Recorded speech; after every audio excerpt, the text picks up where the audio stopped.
Di tengah bencana hidrometeorologi yang melanda Aceh, Ketua Staf Ahli TPPKK Aceh Mukarramah Fadlullah bergerak cepat meninjau 6 titik banjir di 3 kabupaten, Pidi, Pidi Jaya, dan Biren pada Minggu 30 November. Perjalanan dimulai dari Kabupaten Pidi. Di kantor BPBD, Mukarramah menyerahkan bantuan masa panik mulai dari kebutuhan pokok, perlengkapan bayi, hingga alat kebersihan untuk membantu warga yang masih bertahan di masa darurat.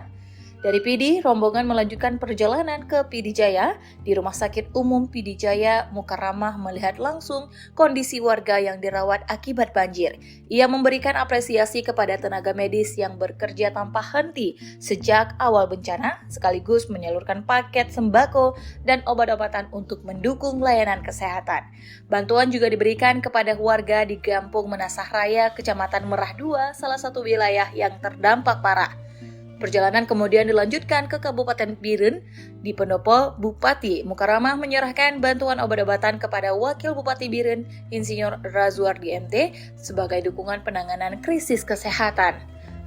Di kantor Camat Pesangan dilakukan screening kesehatan dan pembagian paket sembako serta perlengkapan kebersihan bagi warga.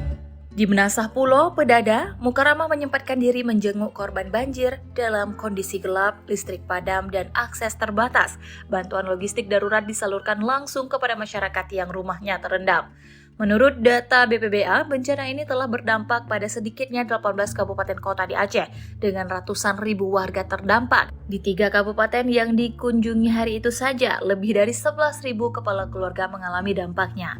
Melalui rangkaian kunjungan ini, Mukarramah Fadlullah menegaskan komitmen TPPKK Aceh untuk hadir mendampingi masyarakat dalam masa-masa sulit. Ia mengatakan, kami berharap bantuan ini dapat meringankan beban warga dan membantu proses pemulihan.